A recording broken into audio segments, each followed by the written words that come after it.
Howdy. Welcome to the Open Floor, your home for honest discussion about issues that matter. I'm Kyle Seibert. And I'm Arm Wilder. I don't like the introduction. Just cut the shit. Well, Let's get down to talking. We'll get down to it. Well, today is episode 2, take 2, episode 2 2.0, if you will. Yeah. And hopefully we won't be having the same audio issues, and I'm going to check right now Yeah, so to due see to what's happening. Due to technical difficulties, we had to delete the original episode 2. We decided to re-record it, rehash it. We had some audio problems, so you basically couldn't hear about half of the episode. And then trying to figure all of those issues out distracted us pretty heavily. So then we had to,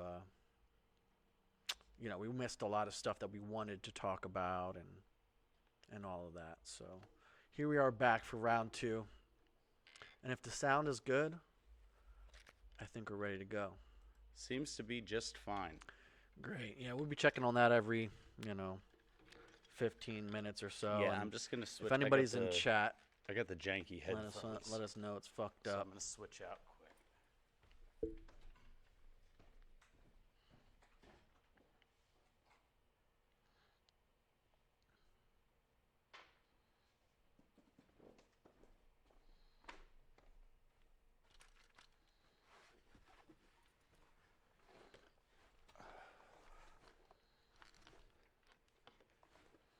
Got my old man pad going here.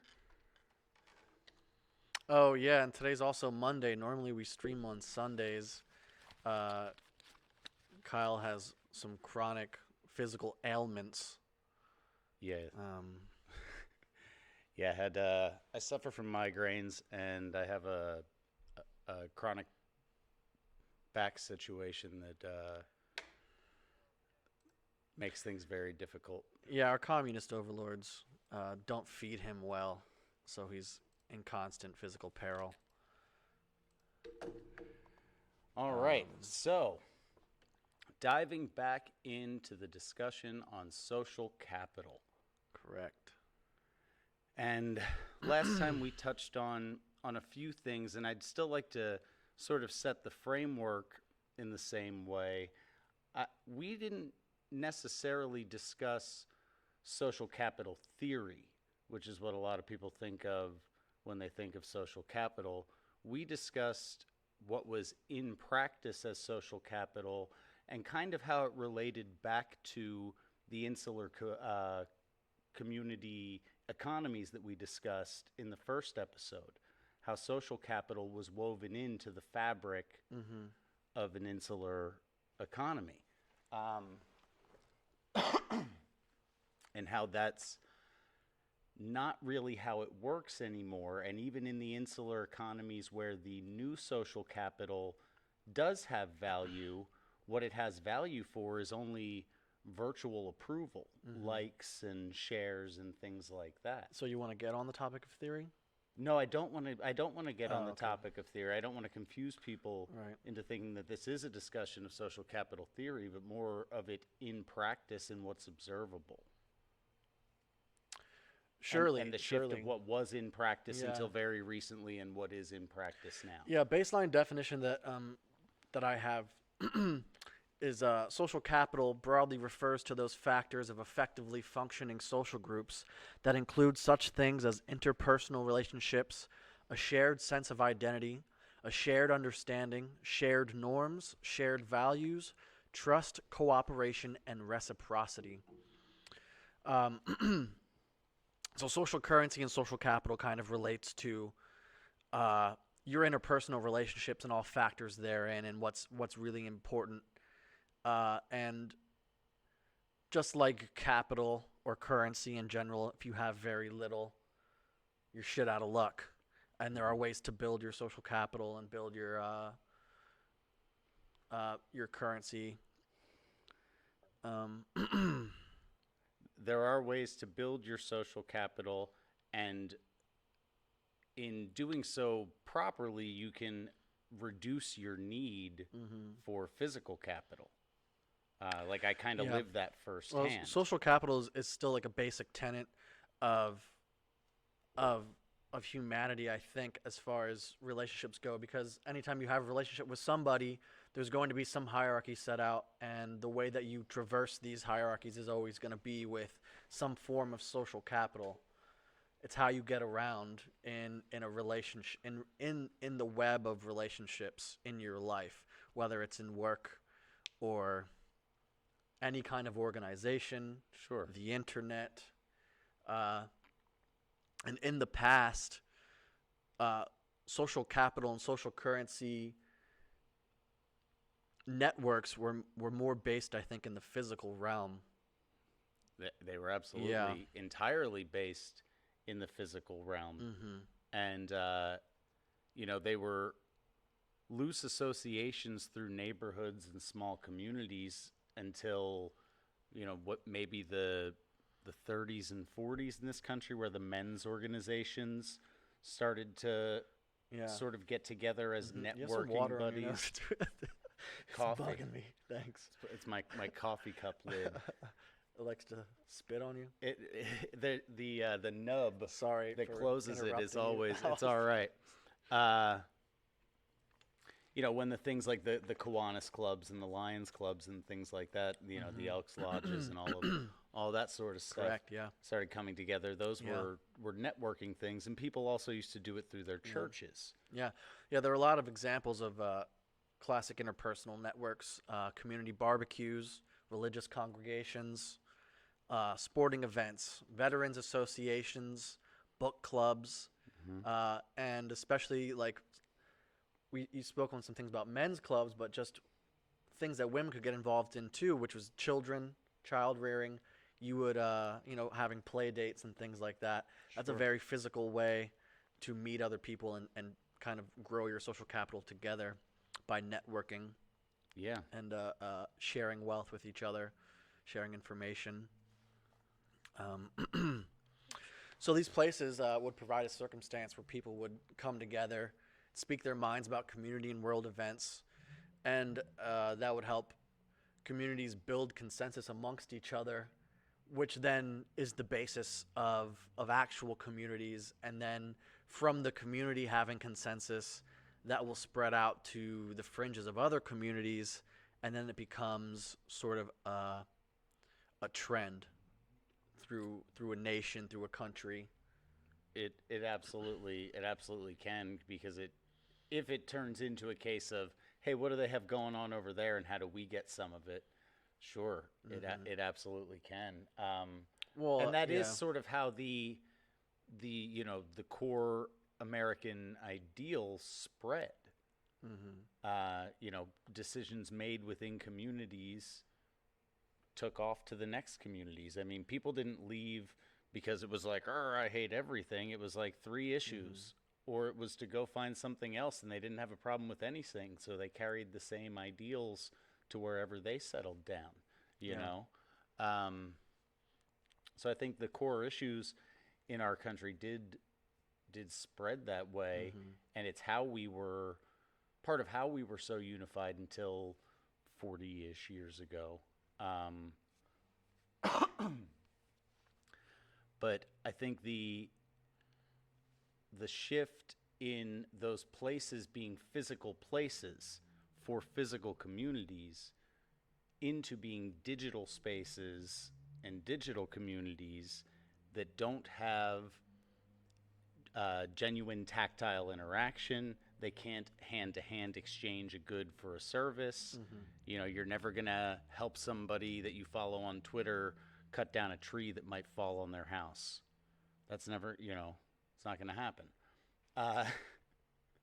That has had a huge impact on what gets valued. That's Yeah. had a huge impact on what gets valued. And especially through our middle class, because now we're 2 generations into kids that were raised by internet connected screens, not just screens in general. We're like 4 deep into screens, but 2 deep into internet connected screens.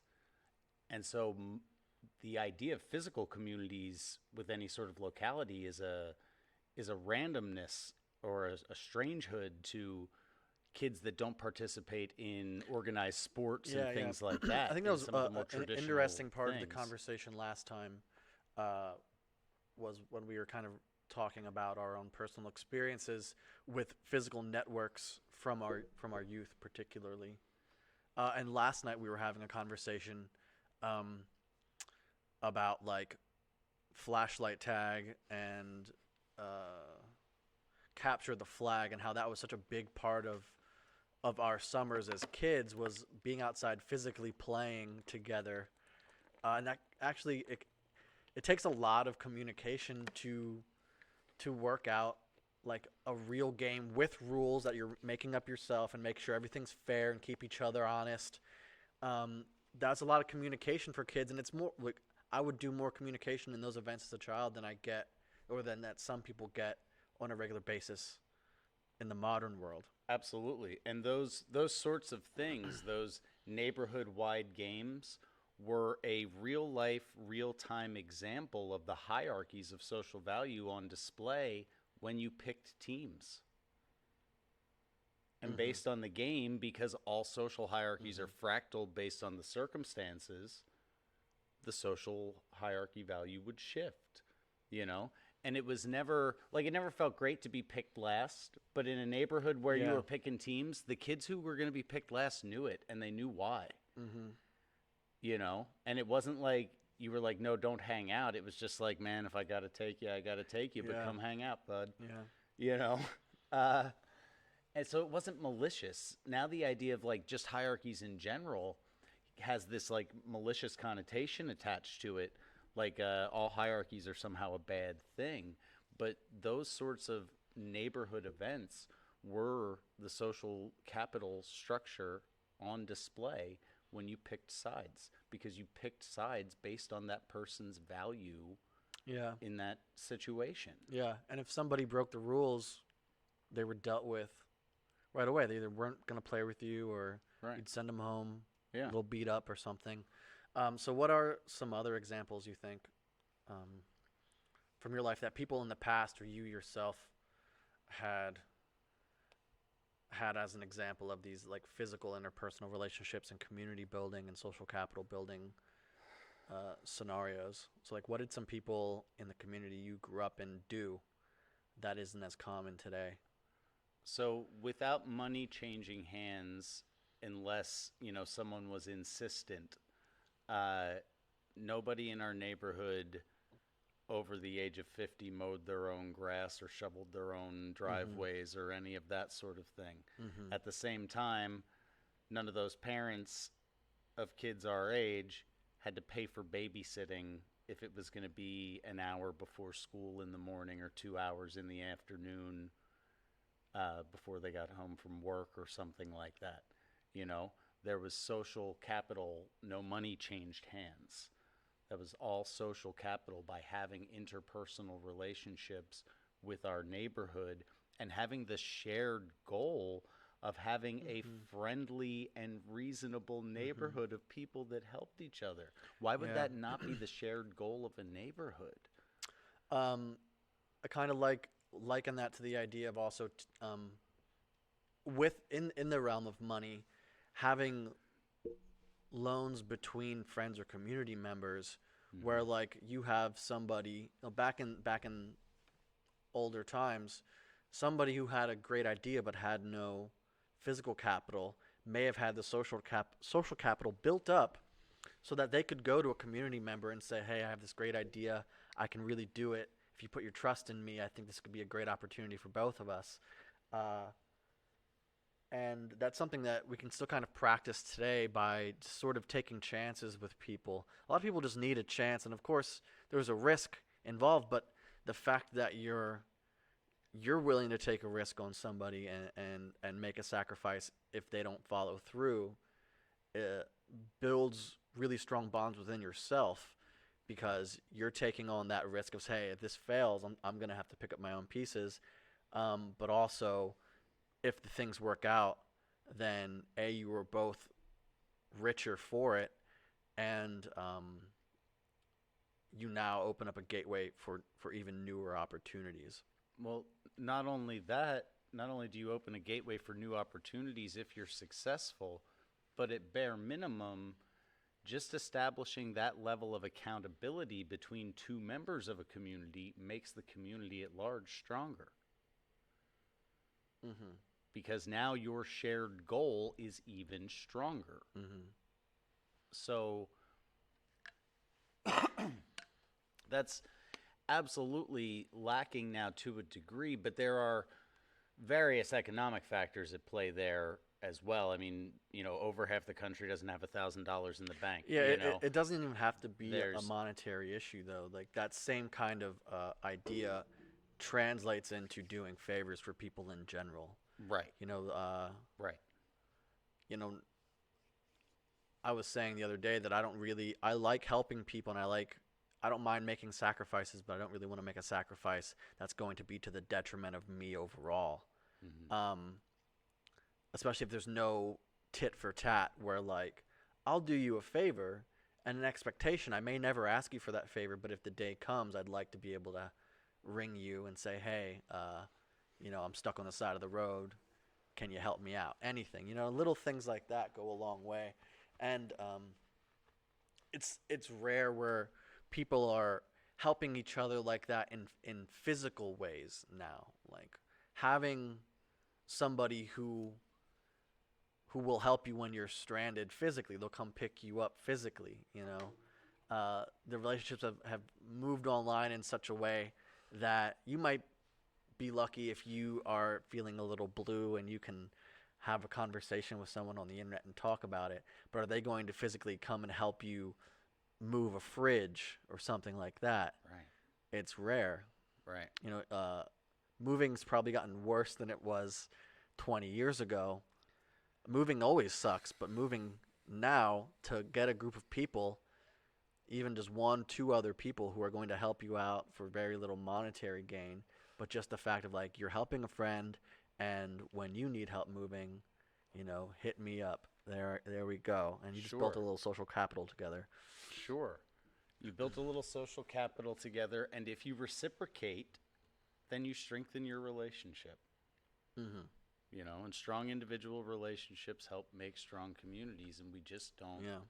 we just don't have those anymore. But we don't value strong individual relationships in the same way that we once did, because for so many people, their internet friends are funnier, they're smarter, they're more talented. Like, why, these Mm-hmm. people that they see at school every day, they think they're mean and they're ugly or what. But if they hung out with those internet friends all day, every day, or peered at them from the eyes of a wallflower in their school, they'd Yeah. probably see a lot of those Yeah. same traits because people are people. Well, that's probably the enticement of online communities as well, where it's opening up the realm of possibilities to basically most humans on Earth. So you don't have to get by with maybe the people in your neighborhood where living in a city of like 100,000, it's tough to find people who are really driven to do something. But if you do find those people and you take the chances on them, you're not just you're not just forging a digital relationship, you're forging an IRL friendship, and then those people are going to make your whole community physically better. I think there's a lot of people that kind of leads me to something else that's sort of off topic, which is like people leaving the community instead of trying to work hard and sacrifice things locally so that it can actually get better. Well, So if nobody's ever making a sacrifice now, the future isn't going to be better.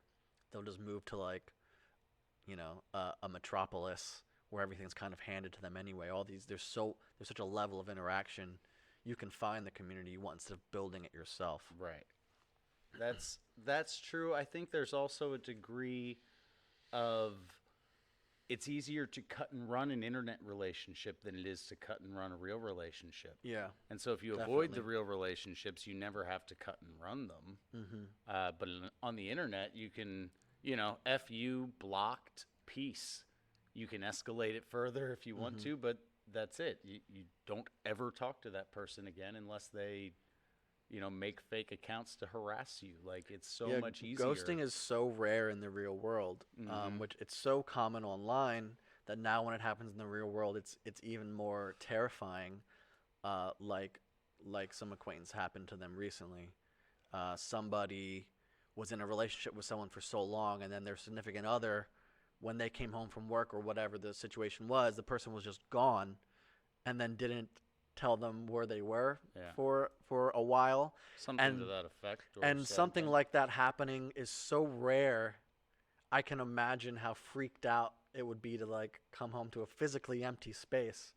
If I'm talking to someone on my strictly through digital means and they just, they stop responding one day, it's not even odd anymore. It's almost expected from like at least about 50% of your online interactions. Well, if that's not more, really more, because you have micro interactions all the time on the internet as well. micro interactions. I think that's very much in youth dating culture too, though, because how many, if you took a snapshot of 100 random Tinder profiles of people between the ages of like 18 and 24, a good portion of them would claim to have no friends, right?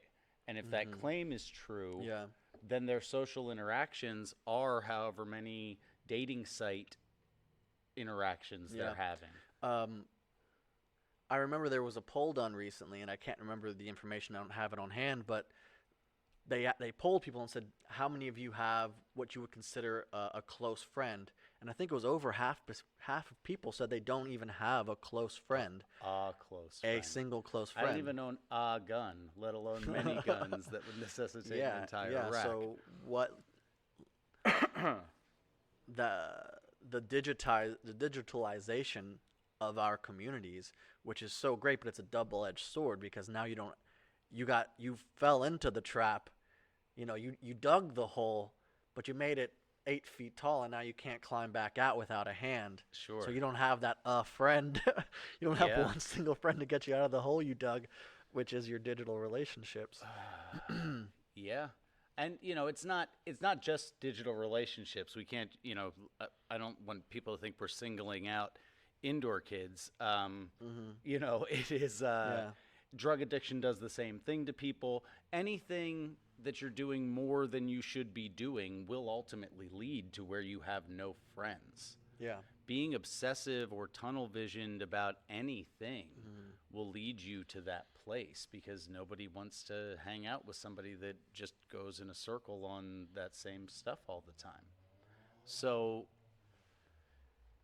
it's not just the internet. It's a lot of the ways that we interact now. But I think even those situations are also sort of a built-in response to the lack of natural physical communities, and I do think that a lot of it does tie directly to the decline of church attendance, because like I remember as a 6, 7, 8-year-old, Sunday school was something to look forward to, because not only did I get to see some of my friends from school that I loved seeing every day in another place, and we got to like run around a little bit and go down to the candy store in between Sunday school and church, but I also had 4 or 5 other friends that I only saw there. It was great. I personally thought Sunday school was fucking boring, and I didn't like going, and nobody made me, so I stopped going. But that reminds me of an anecdotal story from my past where I had, an ex-girlfriend who we were getting serious, and we were talking about the future, and even though neither of us were religious, she said, if we have kids, we have to pick what church we're going to. And I'm like, why are we going to pick what church we're going to? And she said, just simply because by going to that same church every week, you're going to be building relationships, and also it's teaching the children about what would you call it? Just having family time, having community time, and then exactly the experience that you're talking about with Sunday school, how that can help build children and build communities. And I thought it was kind of crazy, but I thought about it, and it's a fucking good idea. And I'm not very religious now, but more than I was then. So it's only kind of solidified as I've moved on in time that physical things like that are a very good idea. And whether you want to be secular, having something like that, any kind of physical positive community, is going to be very good, especially. I don't want to say ritualize it, but if you're doing it on a schedule as well, like you want to be there on Sunday morning or whatever the time frame is, Right. because that also builds trust that you're going to show up, and reliant relationships where they know like Bob and Nance are going to show up next week and you guys are going to have a good time again. My grandmother does card clubs every week, and she doesn't even particularly love the people she does it with, but she loves going to card club because it gets her out of the house and it gets her just interacting with other human beings. Well, Sunday school for children is also good. And, there's another thing, a tumbling class, whatever it is, whatever. Take the kids somewhere where there's other kids and there's more social interaction. And, even though Sunday school is still a place where you're expected to behave, it's a little looser than school because you're not getting a grade, right? You have a little bit of free time in between to like run off a little bit of energy. You sit down for a little bit, you sit through the sermon. If you sit still, mom will slide you a piece of candy, grandma will slide you a piece of candy or whatever, and there's cookies and juice waiting when it's over. So, I mean, that relies on parents and adult figures in your life actually not forcing you, but making you attend because they know what's good for you. Sure. Well, and being stern enough to keep you coming whether or not you like it at first. It was also a built-in home for community service activities.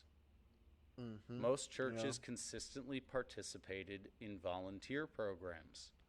So you learned from a young age to selflessly give of yourself and not ask of anything in return. And they were also additional social but I do see a downfall of the institution of church, which is the fact that they need money to stay open, and it's going to fail.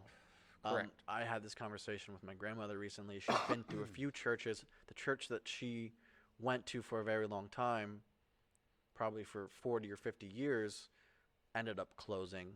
The church that she goes to now, she knows is going to close. We were talking about it. They can't stay open, and then they're constantly trying to open new churches because everyone wants their own shit.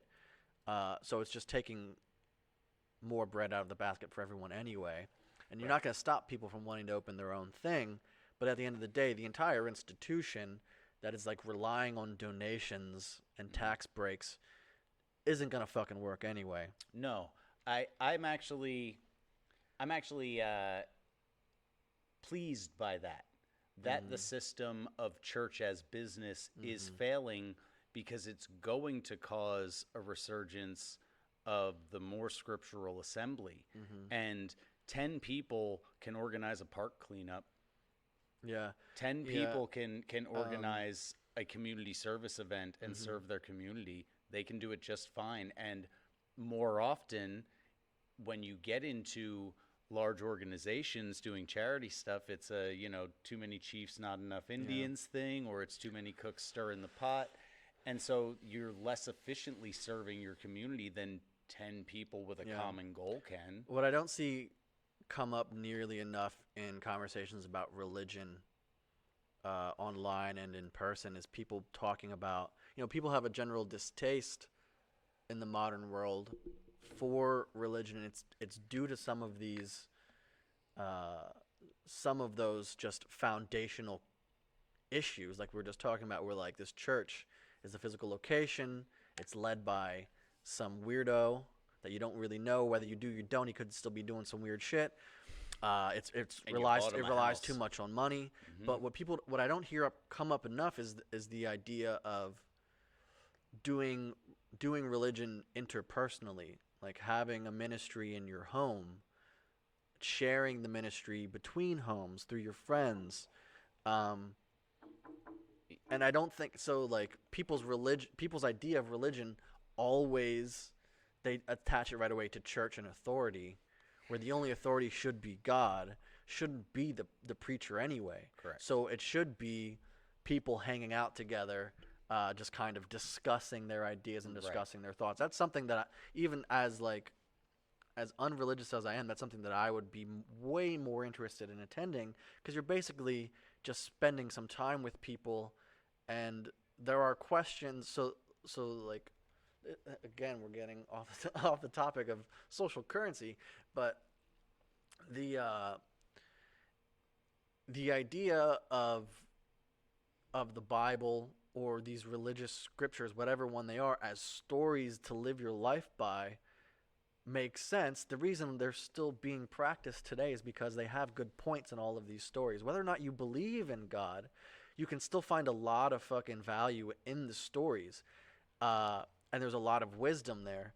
So even an a-religious person can gain that value, and by being in a room with other people who have read it and are currently going through it, who have different levels of education with the stories and with the book, Sure. you can ask these questions and actually gain a lot of wisdom, whether or not you self-identify or identify to other people as Christian, et cetera, et cetera. I think there are a lot of people in your sort of position where they would be much more comfortable with the idea of just reading the Bible every now and again with someone they know that reads the Bible and discussing what they think about what they just read, A rather book than club. rather than going to church. That's what Bible But it's a study pretty is. goddamn good book, it seems, huh? People That's- really like this That's one. what Bible study is. It's just a super intense book club. That's it. Yeah. And all the great stories and all the great endless discussions of what you think it could possibly mean. But I do think that conflation of religion in general to the church, they're not the same thing. They're not the same thing in any kind of way. Yeah. And much like God's not running for Congress, he didn't build any of those churches either. Yeah, I agree. So for the average secularist, for the average mainstream popularist secularist, the idea of religion is indistinguishable from the idea of the church. They're one and the same.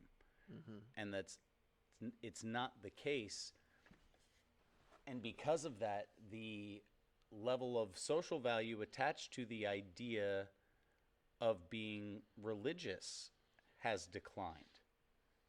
But religious people, particularly people trying to live the word of the Bible, who are genuinely doing it, have very, very high social value because they'll selflessly give of themselves. They won't steal from you. They do have very high realistic social value, and I think that there's almost separate scales, like separate scales of music. There are separate scales of value, and some of them may be more important than others, because a person who has high religious social value has very high realistic value, because they will help you in physical ways, where someone on the internet who has many followers and gets money for just doing advertisements or whatever, they technically have high social value, but it's a very different kind of social value. Before we get there, It's Ned Flanders. Think about it. Homer hated Ned Flanders, Oakley. but Ned Flanders kept the property value up on Evergreen Terrace. Yeah. Yeah. Homer couldn't have survived many occasions without Ned Flanders and his high social value of honestly trying to live They the weakened book. Ned Flanders in that show too, because didn't his wife end up divorcing him? I didn't Yeah. make it that far. Yeah, his wife divorced him. I think they were trying to jab the religious dude. But whether Honestly. Matt Groening intended to or not, I don't know. he painted a perfect portrait of the actual social value of a religious person who's actually trying to live the book they read, especially if that book's the Bible. So, I'd like to get on, or I'd like to ask you what you think about these more legacy style physical locations or physical entities where we would be meeting in the past, before the internet era or still now. Do these spaces allow room for dissenting information? Because I think that's part of one of the major pitfalls of online communities is that they become echo chambers. They become hive mind, and they don't allow dissenting information. And then that the the dissenters who want to critique or challenge in any way are immediately removed, not just by the community, but due to the central authority of whomever's running the platform. Right. Well, it's So do you think the people in the past, or in some of these things in the past, did they allow room for dissenters at all? the likelihood that room for dissent was allowed was much greater. But, case by case is case by case, and did little cliques form within their group, and, who knows? But the likelihood was certainly greater. The huge difference is that, we'll start your own social media. Well, you see how that goes. Start your own PayPal. See how that goes. But if you get kicked out of the Lions Club and you want to go start another club in the real world, and 3 guys want to come with you, you've already got a club. Nobody can stop you. How many people does it take to make a club? 2? 3. 3? I'd say 3. I think 3. Yeah, 3's a club. 3's a good number for a club. Three's the bare minimum for a club. 2 people is a team or a duo or whatever, but it's not a club. You're not a club. Yeah, 2 people can be a team. Yeah. Definitely a duo. 3's a team. But you've three's never heard a club, beach volleyball team referred to as a ball club the way you would a 9-person baseball team, Yeah. So it's clear. Science is settled. Okay.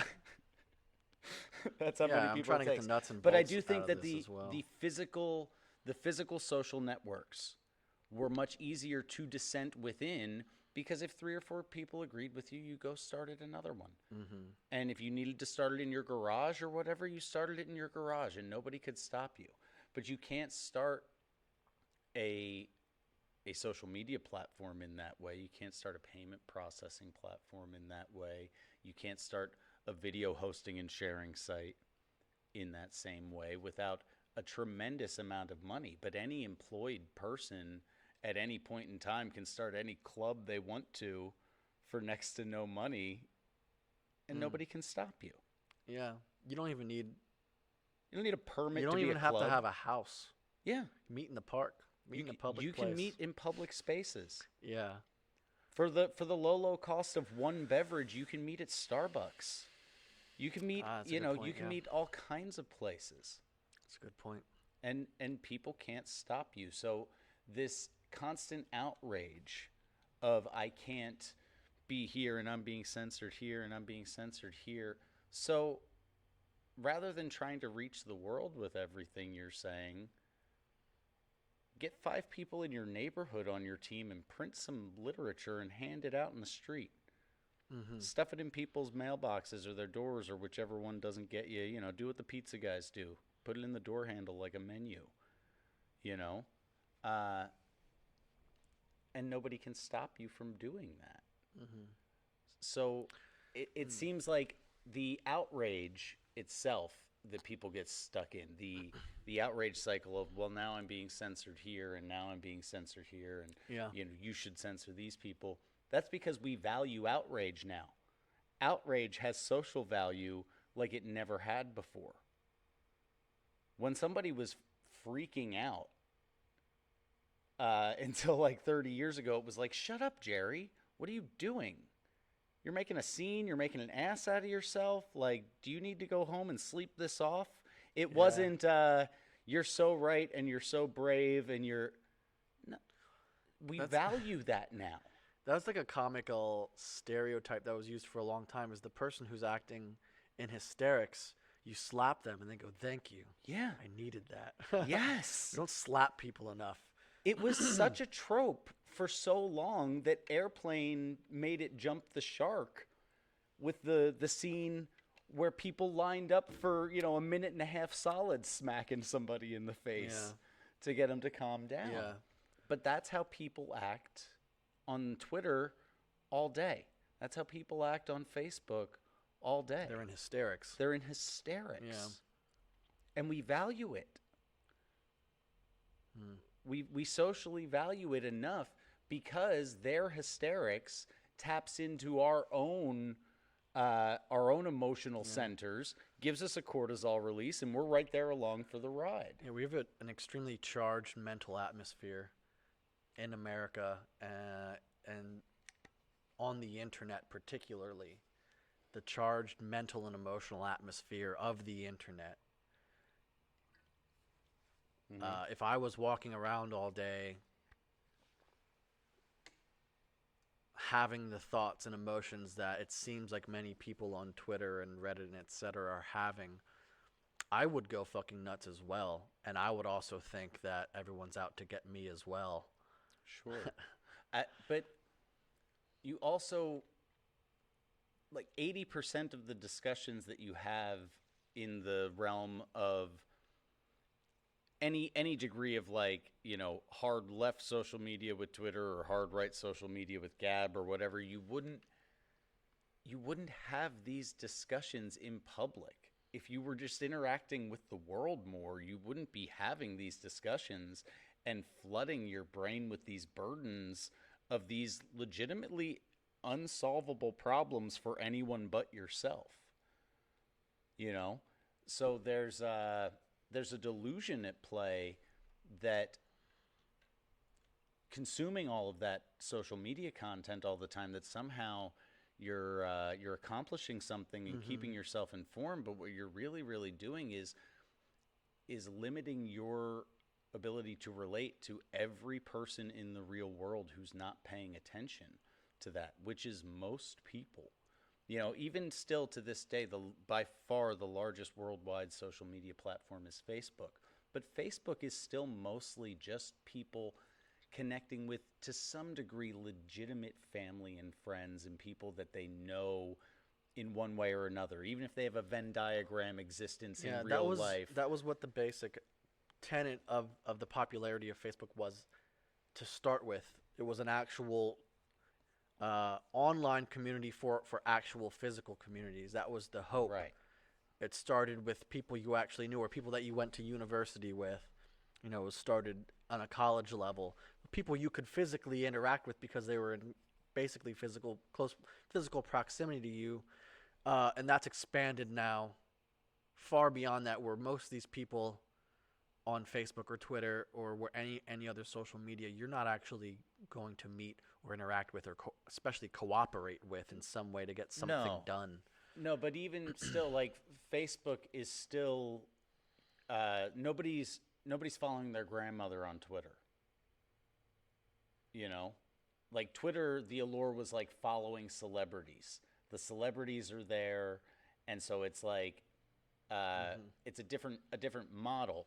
But Facebook having 4 billion users worldwide shows that most people, even on a world population scale, when given the choice, would rather like just be able to digitally keep up with what people they know are doing. How many users does Twitter have? I don't know. 100 million, not 4 billion. No, not not as even Facebook. close. Yeah. Not even close.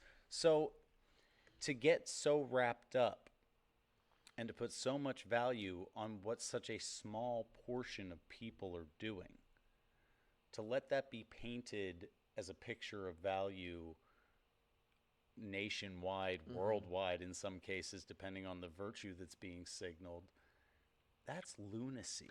It's an unhealthy level of accessibility to whether it be celebrities or, you know, they're like shock jocks. That's what like a lot of people on Twitter are. Like, Sure. they're just putting out hot takes and shockers left and right. Mm-hmm. And then there's a level of accessibility to celebrities and things that's extremely unhealthy, and politicians and stuff like that. Where like you can literally DM them, and if they have their DMs open, and like they'll see it. Yeah. It's really fucking weird, and it also makes people feel like they're entitled to their time just due to the fact that the accessibility is already there. Sure. They don't. They have an unhealthy relationship with reality to begin with. Yeah, I mean, so they don't get that the accessibility isn't real. The accessibility crisis affects even the most mundane person-to-person relationships. How many people have a story where they were the jerk that was mad that someone didn't text back 10 seconds later, or somebody was mad at them because they hadn't texted back 10 seconds later. Accessibility to that scale is so new, and we don't know how to cope with it, that gives a lot of people have a hard time with boundaries as a result of it. If you're there, why aren't you there? You know, a lot of people have a very hard time with that because it's so new. It's manifested. But that platform makes it worse because it's not someone that had to give you their phone number. It's just a person. As long as you've heard of their name, you can find them, and you could like technically harass them to a degree. Online harassment before it's called harassment by anyone. Yeah. You know, but really in real life, if you reach out to somebody 3 times and they don't respond to you, the 4th time you're harassing them. You know, Maybe. You know, unless it's an emergency or so you're trying to give them a free real estate. Yeah. But if it's like a person you had a casual relationship with and leave them alone. You wouldn't keep like every day until they notice you. Keep contacting and contacting and contacting and contacting and get to call yourself a healthy person. Why do men do that? Why do gammas do that?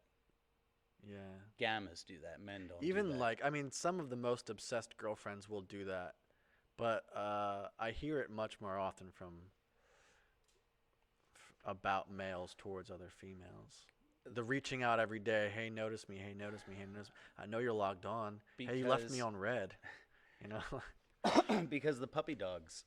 Yeah. Because they're I think, told you know what? they're told Well, to be ever attentive lap dogs desperate for approval. That's part of it, and they're sad sacks of shit who actually don't have any real physical social currency. Yeah. If you know your worth is your social capital, you would walk away and find someone who wants to participate and cooperate with your worth together, you know?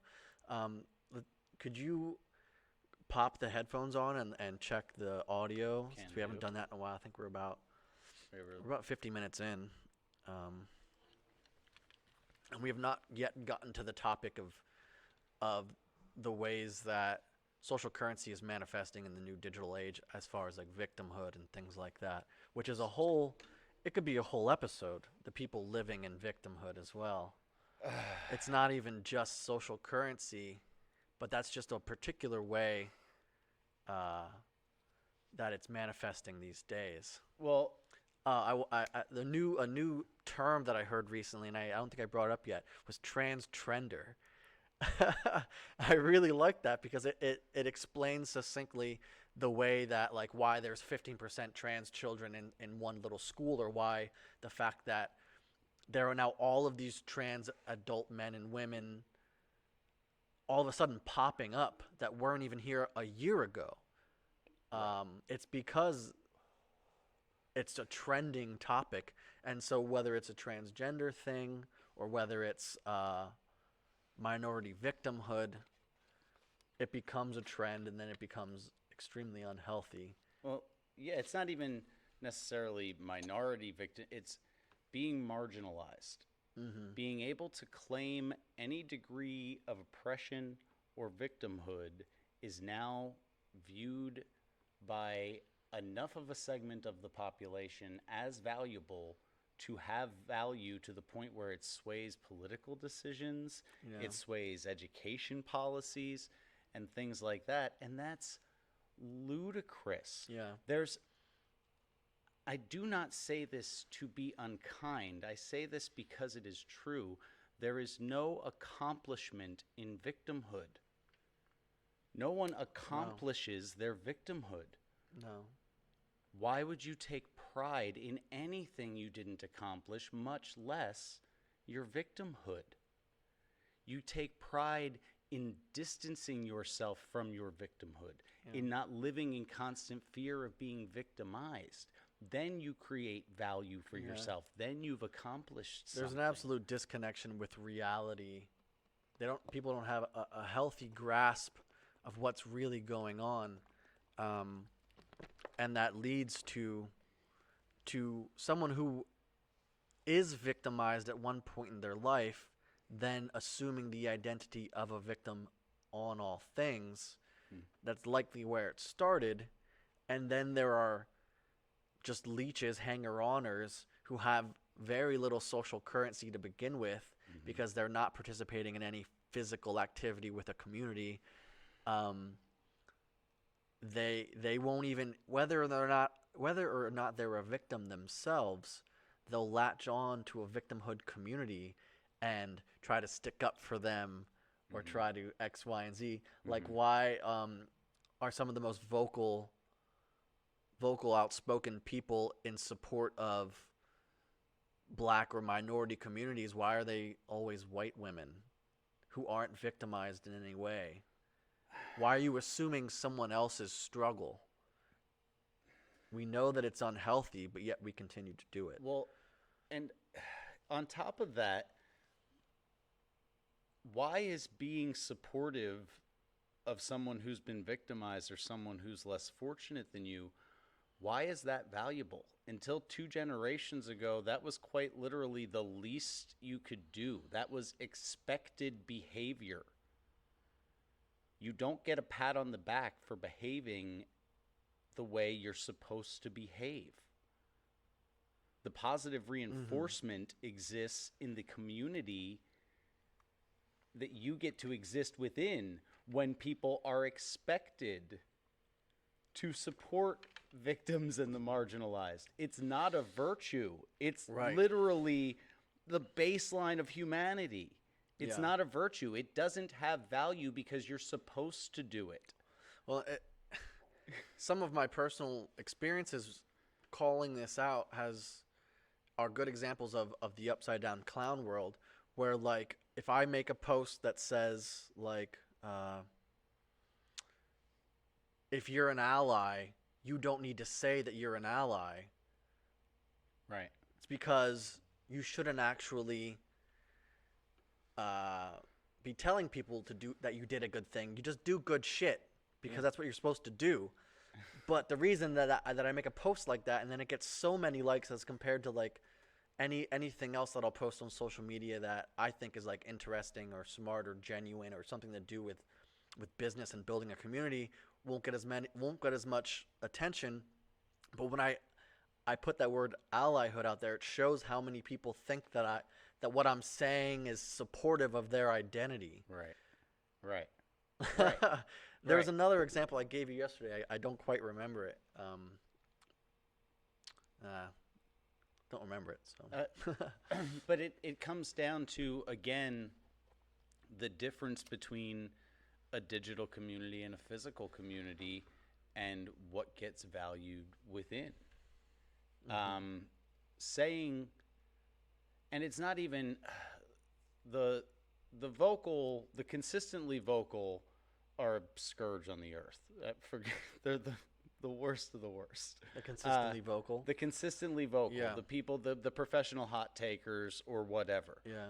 Or the professional virtue signalers, whatever it may be. But even just Joe Average is, overlaying their Facebook profile picture with whatever they're being told is the thing to support this month and stuff like that. And so why does that have value? What did you actually do when you did that? What did you actually do when you put, the Eiffel Tower over your profile picture or a rainbow flag or whatever? It doesn't matter. What did you actually do? You didn't do anything. So how did you provide value? You didn't actually provide value, but what did you receive? Counterfeit value in the form of fake digital currency, of likes, of fake approval. Right. You gained validation, and when we were having a discussion between ourselves last night about people's social anxiety, and it came back to a lack of validation because people aren't actually building real streams of social currency within their life. Right. Instead, they're looking for superficial validation, and that's what that gives you online. And there's also like a virtue signaling aspect, and I don't even like to use that phrase anymore because it's been so beaten to death. Sure. That I don't even want to use the term, but that is also a good way to describe it. Yeah. There's there's next to no opportunity to create actual value in a digital community, to create actual social value in a digital community. And that being what so many people's majority of their interactions are, is obviously going to leave you in a place where you're constantly seeking validation, because there's very few days where at the end of the day you get to look back and say, this is what I did. All you have is a web history. Yeah, the people who are physical tradesmen, physical craftsmen, Yeah. they're also some of the least vocal online Yeah. about bullshit, basically. And that is another insidious thing of the most vocal are the worst people, because they're not only leading themselves, but they're leading the country due to our interconnectivity through the internet. They're leading the country down a path that's just going to end poorly. They're the ones sowing the division, Sure. not the Sure. people who are Yeah, just people trying out to. accomplishing things Yeah, aren't making hot takes. yeah, They're not doing it because they're validated in their accomplishment on a day-to-day basis. yeah. Well, I've said it before, and I'll say it again, that if people actually thought through their thoughts Yes. in their own head Yeah. before they spoke them or before they typed them out, these social networks wouldn't have the power they do, because it's full of people giving out half-baked ideas. Sure.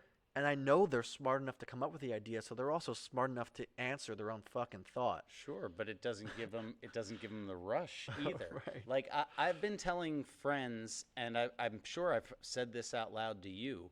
If you're about to post something on social media that you're emotionally charged about, type it out, but walk away from it for 5 minutes before you hit post or send or whatever, and come back to it and see if you still want to do it. And chances are you won't. And that's why I good idea, referred yeah. to it as the crisis of accessibility, because not only are other people more accessible in creating that sense of entitlement, but an instant platform to blurt out any word vomit you want to is also at your fingertips at all times. And you never had that until 10 years ago. Yeah, I think it's really important that, like, moving forward, our compatriots, our fellow countrymen, and our friends, that we start building more physical communities again. You know, we've seen where the shit's been leading us. It's not good. So start taking a cue from our mistakes and be a little bit different. Start building physical communities again. So I wanted to kind of back and forth a little bit of, like, so what are some sort of archetypes or ideas within the framework of social currency? So we talked about the craftsman, right? I mentioned the craftsman. So what is another way that people in the modern era are building their own form of social currency, right? Okay. So, well, there's the community garden model and the co-op model, things like that, where people build social currency in that way, where they provide a good or service to the community reliably with as little money exchanging hands as possible. Now that person is a valued and trusted member of the community. And so people that have an association with them, when they want to do something, more people are likely to be on board. That's creating Right. social So value. that's a very healthy archetype. Right. And then on the flip side of the coin, we have unhealthy archetypes Like that are gang also very activity and popular. things like that. Well, that's in the physical realm, but we Yeah. have electronically. We can go back and forth on these for a while because it's kind of fun. We have the e-thought, right? Sure. And it's ruining women, and it's ruining men, and it's ruining the relationships between men and women, and it's fulfilling the prophecy that they already claim to hate of, men are dogs and women are snakes, and stop living like that, right? By being an e-thought, you are participating in the system that you claim to be bucking in the first place. But okay, so for anyone who doesn't know, an e-thought is an electronic that hoe over there. And these girls are constantly posting selfies, posting photos of their arched back in alluring positions, and they get a ton of fucking likes, and it's mostly from men, and the men participating in that scenario are just as at fault as the thought themselves, I believe, because Right. it takes two to tango, I something have like that. I have far less disdain for the thought, for the e-thought, than I do for the slimy weasel of a man who's so desperate for female approval that he hands his money over to someone for the occasional DM with a kissy face emoji in it.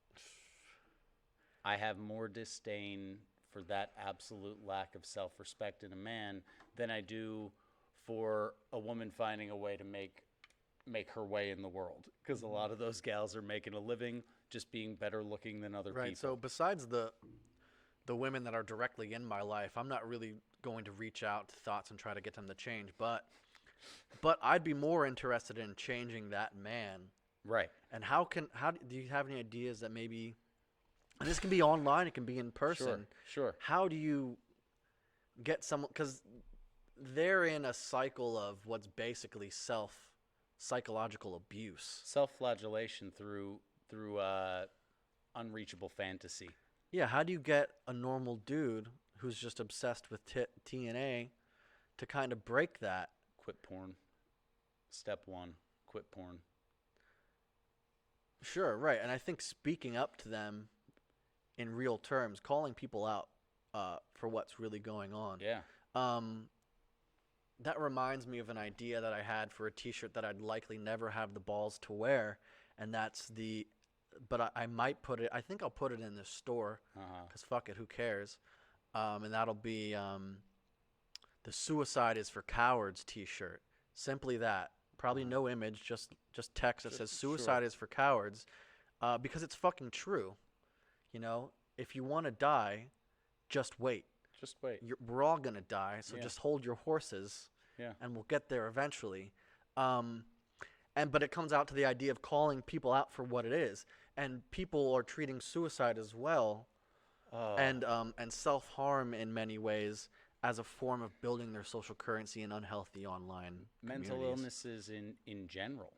Mental illnesses in general are now being propped up, pandered to, and applauded rather than treated. There is sadness in someone taking their own life, but there's no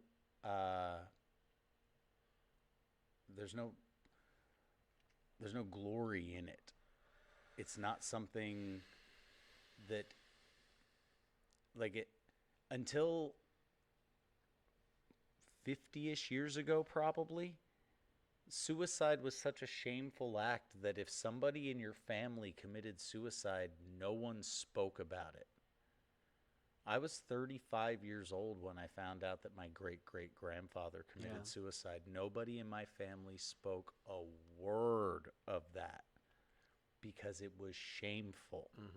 Because everybody viewed what's now seen as a hot take of suicide is for cowards as the Well, truth. it doesn't seem intuitive at first, at least in the culture that we have now.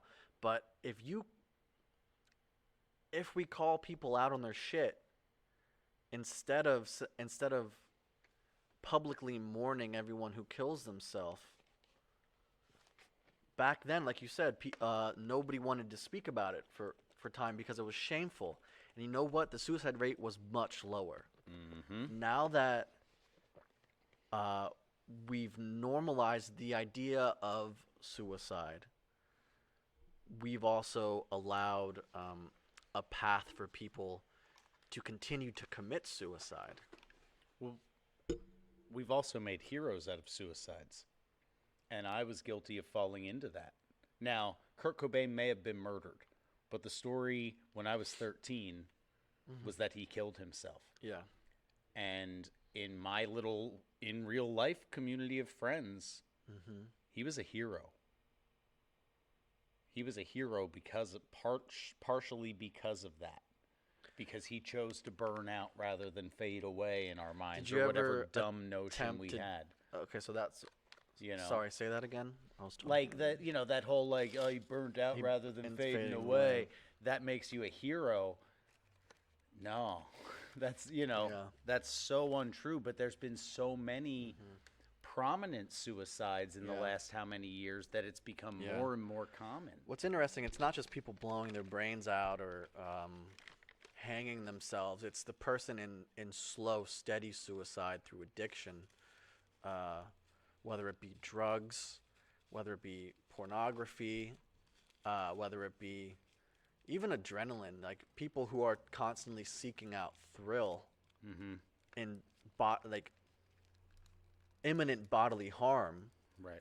It's actually super unhealthy. It's not a good way to live your life. It's not how you build a strong foundation for yourself and for your family. It's selfish as fuck. Dale Earnhardt was the man, but he was a fucking lunatic. Was it just the way he drove? Well, I mean, why do you I don't become a know race? much Why do you about become? him. How do you become a race car driver without being an adrenaline junkie? Right? Like Sounds fun. Amy Winehouse, people get tattoos of her on her, but she committed suicide slowly over a period of 10 years with drugs. Yeah. She's not a hero. Most of the 27 club, who are celebrities and musicians Right. who died at the age of 27, most of them had overdoses, right? Yeah. Kurt Cobain killed himself. What are some of the other examples? I think. Hendrix. But he died from vomiting in his own mouth. Right, because he was an overdose, Right, because basically. he slowly committed suicide. Yeah. Because all right, in some of my experiences in 12-step rooms, you would often hear people say things like, "Well, I only did this, this, or this in regard to substance, but I never gambled," right? But then somebody said out loud, "I gambled every time I got high. I gambled every time I got drunk. I gambled every time I got in a car Yeah. with somebody who was high or drunk because I was high or drunk. I gambled with my life because I valued money more than I valued my own life, and that's the honesty Yeah. of it." Well, You know? when I went through my time of talking about my substance abuse, what I boiled it down to was the fact that I romanticized thrill. I didn't actually like getting drunk and like driving my car 100 miles an hour. I didn't actually like that, but I liked the romance of the thrill and that the extremity, because I was so unhappy with my station in life. It was leading me to do really fucking dumb Sure. things. Sure. Plus, when you factor in the oversaturation and the overconsumption of media of children at a young age, real life, unless you're living on a deserted island or in a jungle somewhere or something like that, is way less exciting than all the other things that you're watching. Children's programming is flashing and bright lights Yeah, and it's insane. physically impossible situations. Real life is boring compared to those things. So of course we nurture the development of that type of personality Yeah. through the oversaturation of media consumption. I think just good old-fashioned storytelling and more physical play Yeah. for both adults and children could help solve that issue. Well, even just like when my grandmother would watch all of us grandkids when we were young, Sesame Street and Mr. Rogers might have been on up until 10 or 11 or something like that, right? But then if the TV was on, it was her shows. You went outside and played, unless you wanted to sit there and watch Price is Right and soap operas with her. You got your shows in the morning, but like now, I just put the Rugrats movie on 11 times today, and they just ran around. Like, parents don't set those boundaries with their kids anymore. That's normal Yeah. behavior, where it's like, this is my time for this. You go do something else now. You just had your time. And you stick a phone in their face. They have their own iPad. All the time. They have their Or own whatever TV it may be. constantly now. Yeah. Yeah. Yeah. It reminds me of like I did have like a TV in my room when I got a bit older, but then when I moved out and I had my own place, I only got a TV in my home like in the place that I've lived since living on my own in the past like few years, and it was part of the commitment to trying to isolate from unhealthy behavior. But people almost put that on a pedestal. Like, I don't even have a TV in my house, bro. Yeah, that doesn't make you special. You know, that's that I don't even doesn't. have a TV, dude. How many times have you heard that at a party? I don't even have a TV. Yeah, Cool. cool. That's not a personality. But I bet you have a laptop and Netflix is on, Right. watching your favorite fiction. Right. Like I watch a lot of YouTube videos. I don't tell people I don't own a TV. Yeah. Like because I Yeah. watch a lot of YouTube videos. Yeah. Yeah. That this is my TV now. You know, uh, but I always consumed a lot of media. Always. But I'm also an auditory learner, and I usually choose to try to learn things Mhm. with what I watch, but I don't make any of those things a defining basis of my personality because most days I accomplish something and that's who I am. Mhm. And that's where my Um, value comes from. can you think of another archetype on the top of your head of like a social currency style archetype or individual? Yeah, I can absolutely. I'd like to hear on The unhealthy ones as well, because Sure, those are sure. interesting. But we So should probably hop back on some healthy shit. the another healthy example would would be almost any organized youth sports program because it's entirely volunteer led. You know, nobody's getting paid to coach a kid's soccer team. Nobody's getting Yeah. paid to make those schedules. I don't know how, on average, how well youth sports is doing in America these days. Like, I know that there used to, I played soccer most of my life, especially in my youth, and there was the soccer club of Reading. I don't think that exists anymore. Couldn't tell you. I don't think it does. I'm pretty sure it doesn't. I think I would have heard about it. I think Um, that in a lot of cities situations, that's probably more and more the case now. mhm. But in suburban America, you can't spit without hitting a soccer field. You can't swing a dead cat without hitting a park that has 3 baseball diamonds in it. You know, so I think it's still doing well, and the amount of especially around here, the amount of facilities that you see that are well maintained, and there's like up to date advertisements on the fence and things like that. Like that's pretty prevalent. So I think in the suburban communities, for the middle class and the working class, suburban and rural America, I think that's still very popular. Hmm. Um, and it's also a great social exercise for the children in building their own social value because even like my first 2 years of playing baseball, my value to the team was very low, except for the fact that I wasn't afraid to dive for balls in the outfield, and if I managed to get on base, I could usually swipe one. But it was my third year until I could hit. Okay?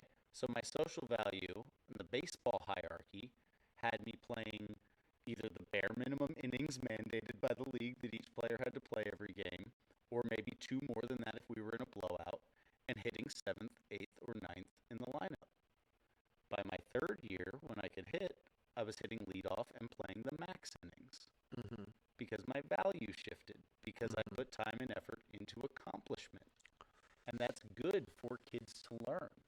Uh, we've created a culture now where kids will lose at a game the first time they play it and throw their phone and destroy it. But if they played organized sports, they'd have the lesson of failing over and over and over again, but finally getting to be good at it. Same with music. Same with most other extracurricular activities that aren't Yeah. video games and Physical web hobbies are good. surfing. What do you think about the shift in social currency away from two-parent home into like a single motherhood? Like the social value that we put on single mothers. Well, I think that the value of single motherhood ties in to this notion of the Oppression Olympics. Mm-hmm. And now that I'm thinking about it, I should have put that upside down because the Oppression Olympics is a race to the fucking bottom. The fact that our society puts the at least purported social value through social media and things like that on single motherhood that it does, when the evidence of the greater instances of children that go on to commit crimes being raised in single parent, not just single mother, single parent households in general. Like as a person who divorced the person they had children with, there is no accomplishment in what we did, and there's no pride in what we did. We made two children's lives unendingly difficult compared to what they had to be because of our own selfish choices. Mm-hmm. We didn't do a good thing, and it shouldn't be valued. And without cultural relativism, without moral relativism, the divorcee was the black sheep of the town until the late 60s. That was a shameful thing to be. Somebody who decided to split up their family. Even in the early years of the waning in church attendance, even without a direct connection to a religious ideology, the social construct was still very much, don't walk away from your family. Yeah, well, I can already hear the Indiana Jones boulder rolling at you of people saying, well, what about women who are being beaten? Shouldn't they leave their family? Why are they being ostracized? They shouldn't be ostracized, but they shouldn't be put on a pedestal for making a poor choice of partner and then doing the right thing and getting away. Mm-hmm. They should be offered a hand by those close to them, and they should have put some effort before shacking up with a mentally ill person. Yeah, into building relationships. We've built people would have. We've built the boogeyman out of one another as well. So you so seldom hear about healthy relationships. You're mostly within film and music. You're hearing about extremely unhealthy relationships. So through that, we've built a boogeyman of other people.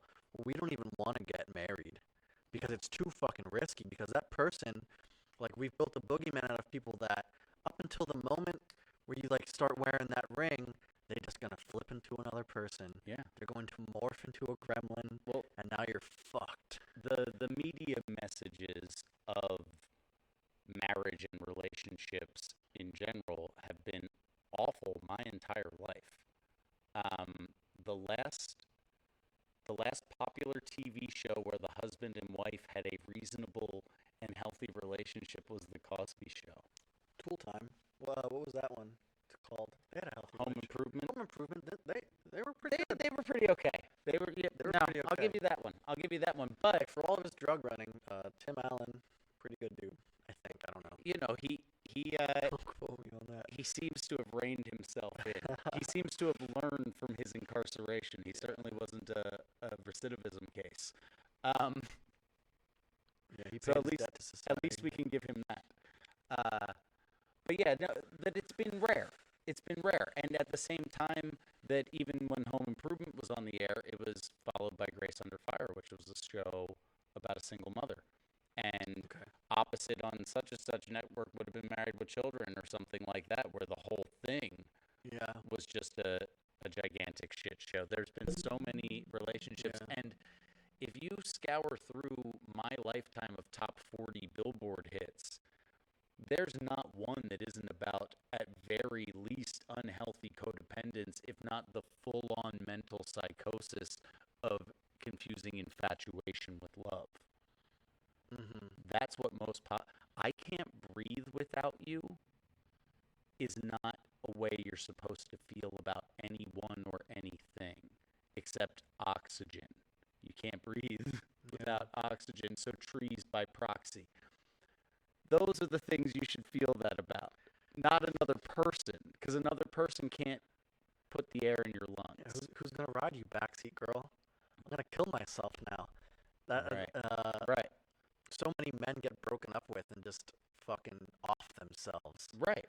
But they try to build their own oppression Olympics Yeah. pedestals in their own corners of the Yeah, internet yeah, too. yeah. It's not just women and minorities. Like just It's men who should be strong, who have a lot going for them, want to be fucking babied and coddled as well by their friends. Uh, and I think it's a lot of factors. It's the ones we've already talked about. It's the lack of like a father who says, you know, buck up, bitch. Like, yeah. fuck you crying about. Yeah. Your life's good. I watched my stepdad put a drywall screw through his thumb, back it out, and ask me to get the electrical tape out of his toolbox. Mm. I hope you went to the hospital later. My mom made him when we Yeah. got home, but he tried to hide it. Well, it's the healthy Do you think- relationship of a man and a woman. Do you think I We- got to bitch and moan worked about well that? together. Anything after that? Yeah. You know, I didn't Yeah. get to bitch and moan about anything after that. Mm-hmm. When you have a dad, he's gonna mess up catastrophically. Mhm. Even when he's a great dad, he's gonna mess something up catastrophically, and he's gonna let it roll off his back, and you're gonna see that, and you're gonna get a firsthand example of how it's supposed to go when you meet adversity in life. But an overwhelmed single parent, for example, instead of being able to provide that example to adversity because they're already situated in the adverse situation of having to raise kids, which is a team job by themselves, their own response to adversity is to try to just quiet whatever the problem is in whatever way. Just numb it, satiate it, quiet it, whatever that case may be. And then in turn, those children don't learn how to deal with adversity in a healthy way. And then they become children who are more likely to try to take a pedestal in the oppression Olympics. And we can see this over and over again in the rates of kids on, antidepressants from single-parent households, the rate of kids in juvenile detention from single-parent households, abortion rates for girls raised in single-parent households, physical abuse or domestic abuse rates by men raised in single-mother households. It's all over the place. Your situation is your situation, but the grand idea is not about you. Yeah. And the grand idea is being affected by this notion that this is something to be applauded. Why doesn't the government stop this and help us, Kyle? You mean the ones that built it and financially incentivize it? I don't know if that's particularly true, but I do know they're not the answer. No, they're certainly not the answer, and they're more often than not a source of the problem. If you walk downtown in this city when it's warm out and people are outside, you will hear the words baby check if you walk from here to downtown and back. Every time. So you've heard this. Yes. Baby check. Baby check. And that means getting your child support check from the state. Getting your welfare check from the state and the WIC check and Okay. things like Right, that, you get whether or more not money if you you get have child support. Right. I've never heard that. Is it on a certain day? Is it like the 1st and 15th you're hearing this? Or is it just like every day you walk through the city, If you there's walk going to down, be someone, I mean, maybe if you I walk gotta from open my here to fucking downtown ears. and back through the city every day in the summer when it's warm, you will hear that word every day. Yeah. Yeah, because it's that prominent of a discussion. Whether or not it's somebody talking about when theirs is arriving, or two other random people having a discussion about someone else who they just found out is pregnant and she's going to get her baby checks now, you're going to hear it. You're going to hear it. The notion is that prevalent. And it's a creation of, women and in turn children who are married to the state and are counting on the government as their father. Yeah. And the government needs your dependence to manufacture your consent, so there's no way they could solve this problem. The city's a good anecdotal example of all of this, where these people have very low true social capital in general. They're getting their baby check. They're making, on average, very little money. We have an extremely high rate of welfare recipients. What is it? one of the poorest cities in America. Yeah. Um, but yet people will attempt to inflate themselves even more with other status symbols and examples of false currency. Sure. And there's so many examples of just doing unhealthy behavior, whether it's like even just going out to bars and clubs, like getting up and getting ready for the club when you have like a baby mama or you have a baby daddy, or you have children. Like, how many times do you need to go to the club a year? Maybe once to blow off some steam. Mhm. But why every weekend are you getting up and like leaving your family? It's because you probably have very little value. Otherwise, if you're trying to find validation and value within that scene, there's a Right. scene of value there. Right. You might get your dick sucked, you know. You Whatever. might. For the same reason that school shooter erotic fan fiction exists on Tumblr. Like, there's darker versions of that same lack of validation exposing itself.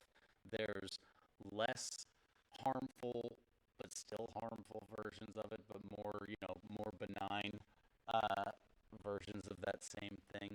It's everywhere, but cities also breed that because it's hard to manufacture genuine social value when you don't produce any of your own necessities for life. Until 1910, almost anywhere, being physically capable of chopping wood and carrying water was enough social value to get you a spot at the table. You at least got to eat if you could contribute chopping wood and carrying water. Mhm. But now, what do you know how to do? You know how to reset the Wi-Fi router? Well, we're suffering from success as a nation.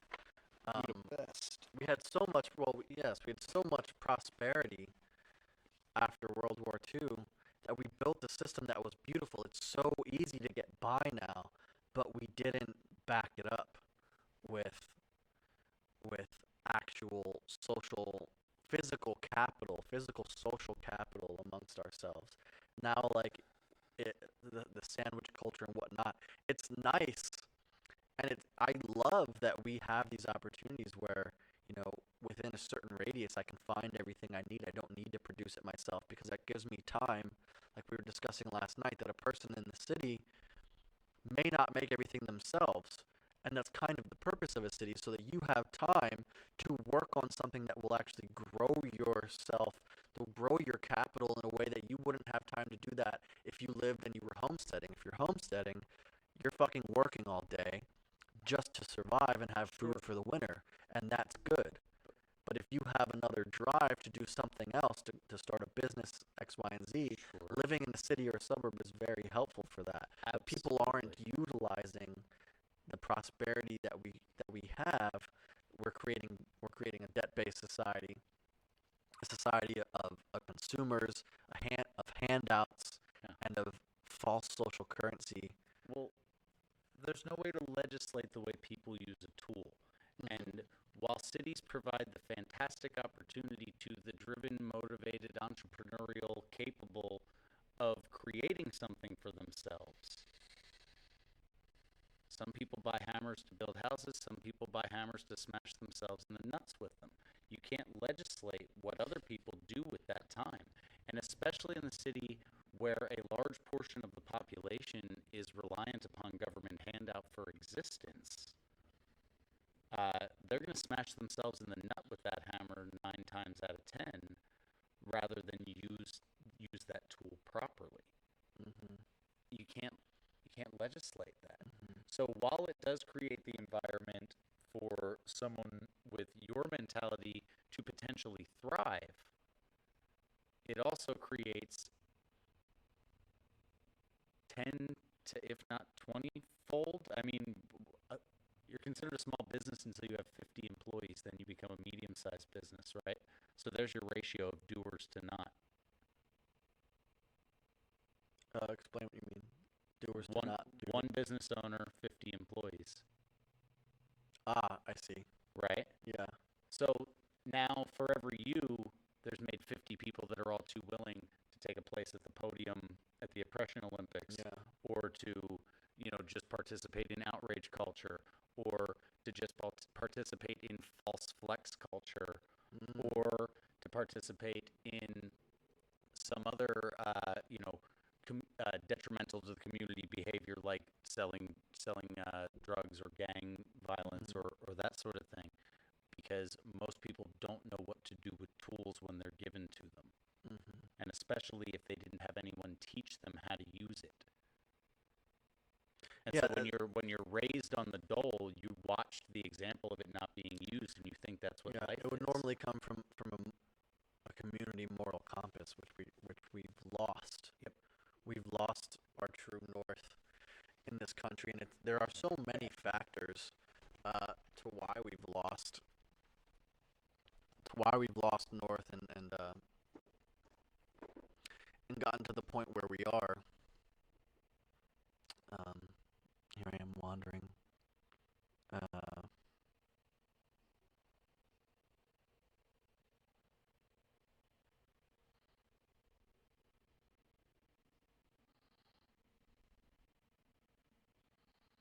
hmm.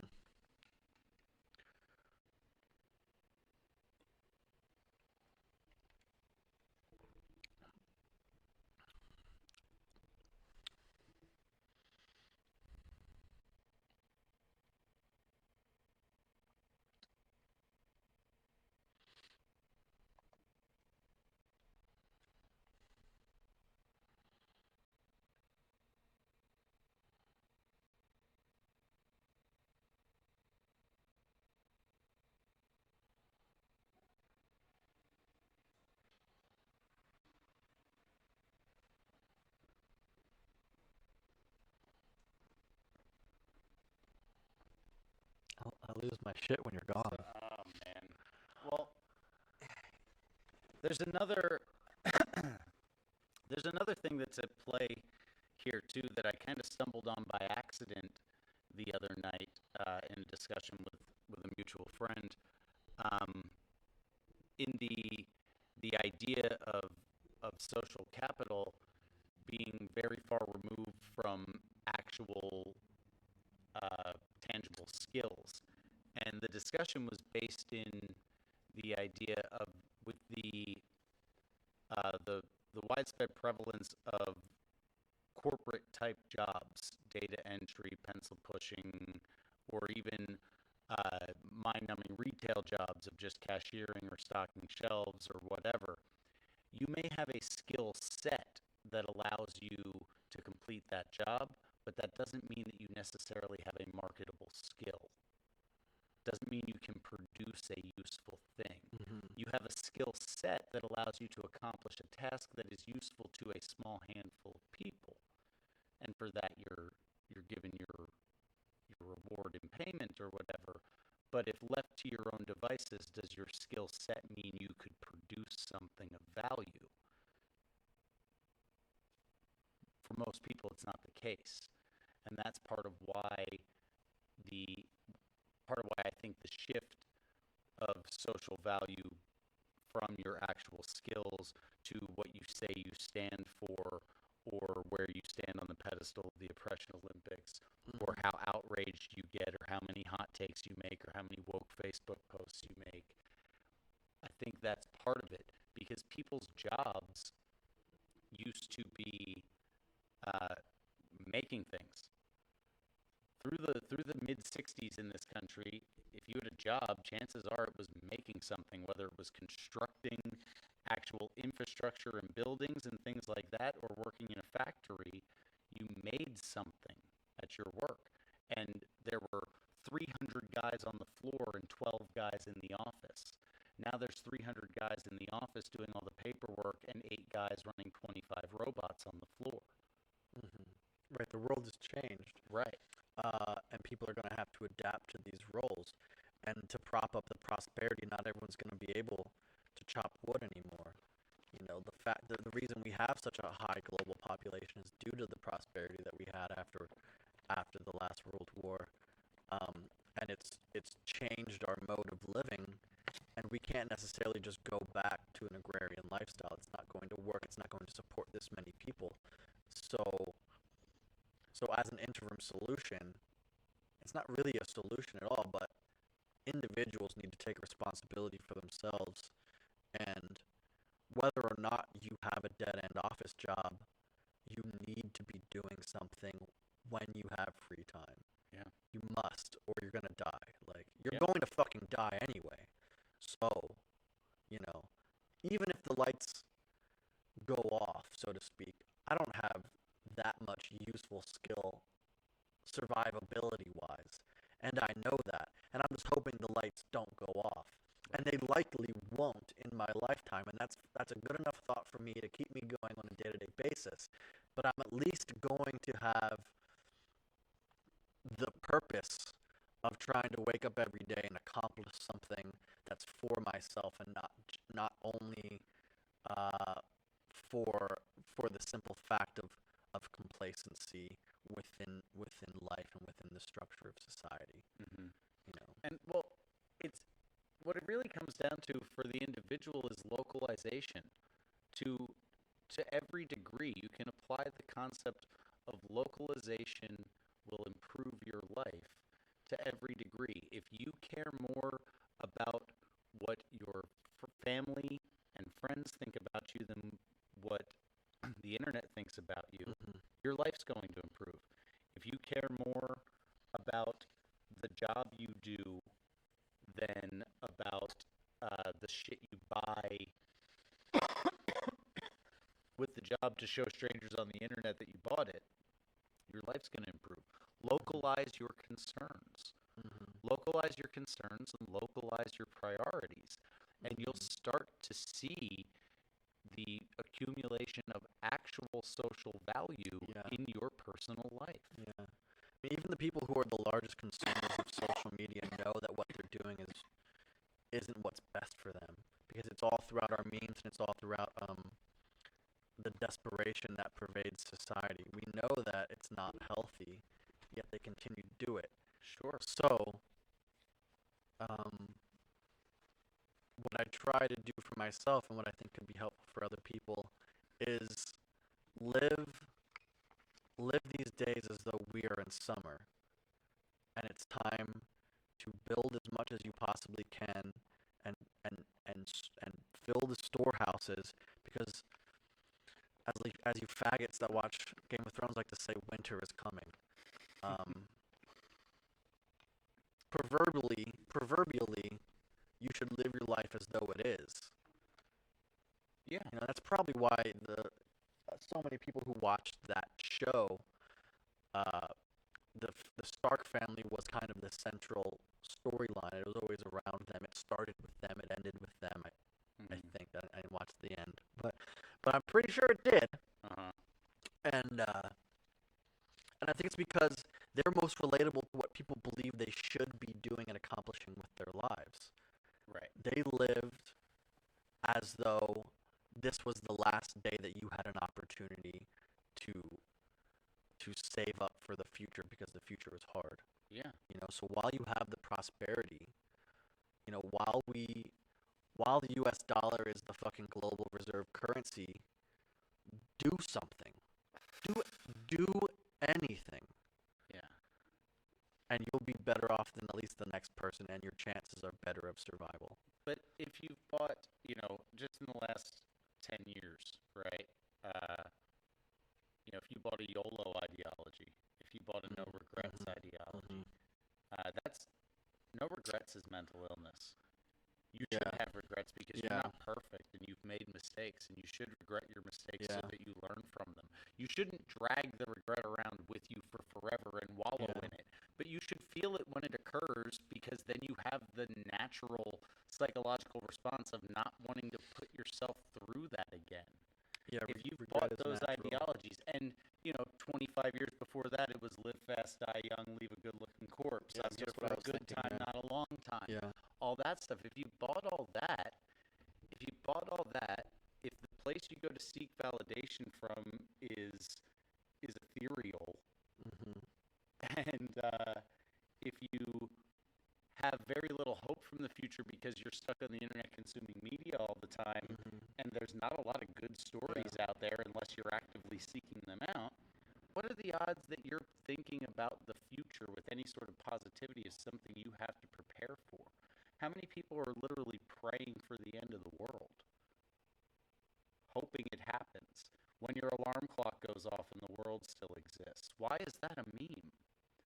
Why is that so relatable to so many people that it gets shared across the webosphere? You know.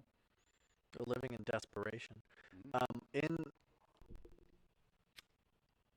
In our quest, in society's quest, also to eliminate bullying, we've now eliminated all forms of healthy shame, Yeah. Yeah, and absolutely. like self-shaming is healthy. Shaming people who are doing bad shit is healthy. Yeah. Shame is a useful tool. Yeah. Um, and we need to get back to that, like the guy who's sending the ethot internet tokens or whatever to help their existence. We know that it's not If your good friend for building a society. If your friend is So giving money shame to them. Ethots, call him a slimy little weasel. Call him a little maggot man. Call Right. him whatever you have to call him to make him realize. See, what bullying did, even though that when bullying gets out of hand, it becomes a very harmful antisocial behavior. What bullying actually does is it keeps seemingly benign antisocial behavior in check. If some weird kid wants to sit in the corner of the playground and dig worms out of the ground and eat them, he's not harming anybody, but he's also being severely antisocial. So if the bully goes and says, "Hey, worm eater, what are you doing?" and kicks him in the face while he's on the ground, maybe that kid thinks twice about being severely antisocial. Mm-hmm. You know, and that's what the lack of bullying has eliminated. And within this idea of shaming too, this just goes right back to the oppression Olympics, because the idea that an external force could shame you is ludicrous. No one can give you an emotion you don't already have. If you don't have any shame about your state for me to tap into, I can't say anything that brings up that shame. I can't fat shame a fat person who isn't ashamed of being fat. Mm-hmm. It's impossible for me to do so. I can't slut shame a woman who isn't ashamed of being a slut. I can't do it. Because if you're not ashamed, no one else can make you ashamed of it. Mm-hmm. What are they tapping into? We need to get honest about that. It's victimhood is virtue. There's a reason they call it self-esteem, bitch. Right. Right. And what's so funny is that so many of the people espousing this no shaming, no bullying doctrine think they're doing so in the name of self-esteem, but their own self-esteem is so low, in fact, that they can't face the notion of facing yeah. They can't face the notion Of of being facing criticized. criticism. Yeah, facing criticism. Yeah. Criticism is super healthy. Super And, healthy. I've always, And biblical, in fact. yeah. Yeah.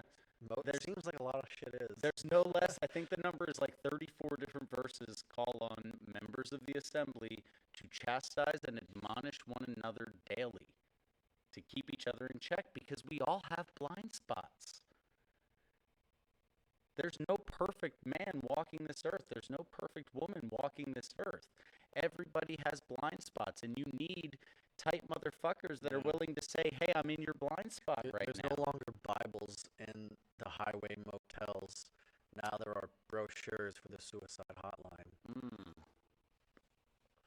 Is that real though? Like, I mean, No, but I was trying to think of, like, there was a popular post on Reddit in the last few weeks, and it was like, I'm staying in this hotel, and instead of Bibles, it had like something fucking stupid in there, but everyone on Reddit loved it because they're fucking stupid. I couldn't remember what the thing was, so I just said suicide hotline brochure. see, the last time I stayed in a hotel was around like, But it's true, they are removing Bibles and shit. They're putting in other things, and it's not the if you want a Bible, you'll fucking carry it yourself. You know, so I don't care if a hotel puts a Bible in their thing in their nightstand anyway. But we're talking about this. You said that the shaming thing or whatever, the criticism. mm-hmm. healthy criticism is in the Bible. Mhm. What's funny is a lot of these of a lot of these circumstances that we're encountering in life and society seem to be in that fucking book. But yet, it's a virtue to not proclaim that book anymore. Sure. Yeah, there's no social value in the truth anymore. Mm-hmm. But that, I can't talk about any of these things without talking about spiritual warfare. If Satan is the ruler of this world, the truth can't hold social value in this world. It won't hold social value on a large scale because it can't. And that's why I stress the idea of localizing your concerns. Mm-hmm. Localize your concerns because the world is never going to adopt truth has value again, because the devil doesn't care what you say as long as it isn't the truth. And that's like part of we couldn't even have this situation where victimhood has social value, where things that aren't accomplishments in general have social value without that direct severance of the connection to the truth. Because the truth is, what has value is your merit and what you can offer and produce to the people, for and to the people around you. That's your value. Mm-hmm. How willing are you to participate in building something that is good that you will not get to participate in? That's your value. That's the truth of value. But we can't say that. So localize it and let it happen within your peer group, within your family. Let it happen there, because that's literally the best shot you've got. It's good shit right there. I think that's a good place to call it, unless you have something else No, you're trying to touch. no, I think that's a pretty good one. And my old man back has had about enough of this chair for tonight too. So yeah, thank you guys for tuning in. And we'll be back in about 2 weeks on a Sunday, not a Monday. I don't think we know the episode yet. Well, we tried to discuss it at the end of the failed take of this I don't quite remember. episode, and we were going to delve into a little bit more of the nuts and bolts of methods of media manipulation and how we arrive at these sorts of widespread ideas through media manipulation, how they do it. Yeah, that'll be really fun. So we're going to talk That'll be a about fun the episode. Tavistock Institute and things like that, and maybe delve in a little bit too into some of the wonkier studies that are harder to quantify about the ray flickers and the frequencies of the television set itself and all of those things. So it'll be a pretty interesting one, because most of us have no idea why we